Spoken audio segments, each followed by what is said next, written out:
हमारे bone marrow में ही स्मृतियां जाती हैं और दरबार क्या करता है कि आपका बोन मैरो आपके शरीर से बाहर निकाल लेता है। अच्छा अच्छा अच्छा जिसको हम रक्त प्लाज्मा कहते हैं। अच्छा। और उसी बोन मैरो को निकाल करके उसमें जितनी अशुद्धि है, जितनी स्मृतियां, सबको हटा करके फिर बोन मैरो लगा देता है। तो असल में होता है कि संकल्पों से करता है दरबार ये कार्य,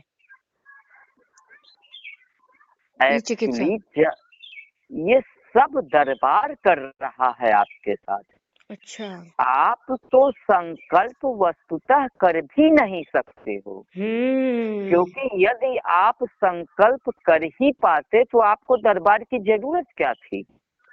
यदि आप ही संकल्प कर लो तो फिर तो आपको दरबार की कोई रिक्वायरमेंट ही नहीं रहेगी। जी जी। जब संकल्प वास्तव में हो जाता है, संकल्प गहरा हो। अभी जो संकल्प आप कर रहे हो संकल्प नहीं है, वो बातचीत है। आप बोलते हो बाबा मेरे टांग में दर्द है, ठीक कर दिया जाए, ठीक कर दे, बड़ी कृपा होगी।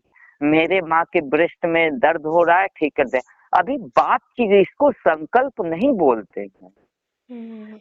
संकल्प का अर्थ है कि वो बात आपके बोन मैरो तक चली जाए। अच्छा। कोई ऐसा विचार आपने किया जो आपके बोन मैरो तक चली गई और वह घटना घट जाएगी। जैसे मेरे दादाजी थे और मेरे बड़े दादाजी थे। दादाजी को कोई रोग हुआ, बिल्कुल वो मरने की कंडीशन में थे। डॉक्टरों ने मना किया, बस वो मुश्किल से 2-4-6 घंटे के मेहमान बचे थे। तो बड़े दादा ने संकल्प कर लिया महादेव से कि आप इनकी सारी चीज मुझ में ट्रांसफर कर दीजिए, सारा रोग और सारा कष्ट, और मेरे प्राण समाप्त हो जाएं और ये बचे रहें। तत्क्षण ट्रांसफर हो गया, क्योंकि संकल्प कर रहा था, पूरे आत्मा से उठा वो संकल्प। अच्छा। अभी जो हमारा संकल्प उठा वो मन से उठ रहा है, आत्मा से नहीं उठ रहा है। अभी आत्मा तक तो हम पहुंचे ही नहीं, अभी तो हम लोग मन के तल पर जी रहे हैं। आत्मा के तल पर हम जिएंगे 15वें लेवल पे, जब तंत्र दीक्षित हो जाएंगे। अच्छा। है ना। तो संकल्प जब आत्मा के तल पर जीने लगेंगे तब संकल्प हो सकेगा, और तब जो भी संकल्प होगा वो तत्क्षण पूर्ण हो जाएगा। अच्छा। ठीक है। तो अब क्या होता है कि जब आप किसी को बहुत प्रेम से, बहुत दया से आप करो तो भी संकल्प आत्मा तक चला जाता है और बोन मैरो में ट्रांसफर हो जाता है। अच्छा। तो उनका संकल्प इतना गहरा हो गया कि बड़े दादाजी में सारा रोग ट्रांसफर हो गया और वो 4-5 घंटे मर गए, और छोटे दादाजी बिल्कुल स्वस्थ हो गए और कम से कम 25 साल तक जिए उसके बाद। अच्छा है ना। अच्छा अच्छा।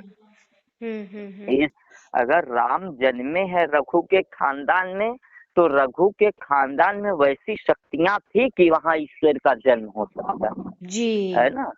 तो ऐसा होता है, कृष्ण अगर जन्म ले रहे हैं वासुदेव के खानदान में, तो वहां वैसी शक्तियां सिद्धियां थी कि कृष्ण जैसे ईश्वर का जन्म वहां हो। है ना।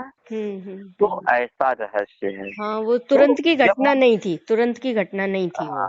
जब जब हम बोन मैरो की बात करेंगे तो आपको पूर्ण व्याख्या करूंगा। हाँ। स्मृति, फिर स्मृतियां जाकर के स्टोर कहाँ हो रहे, मेधा चक्र क्या है, हाँ। वह रोग कैसे बन जाता है, ठीक है, पीनियल ग्लैंड क्या है, बोन मैरो क्या है, बहुत सुंदर। स्मृति क्या है, विचार क्या है, कैसे विचार हमको अफेक्टेड कर डालता है, वो सब बता। वो जान रहे ना, जब अनंत बोलने लगेगा तो अनंत की तो कोई सीमा नहीं है ना बोलने की। जी जी जी।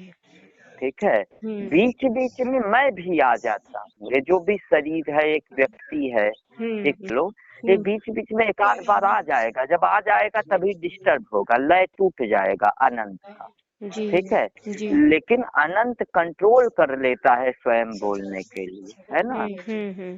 तो बिल्कुल स्मृति की बात समझ में आएगी। है ना। जी जी। जाए, लेकिन स्मृति से ही सब परेशान है।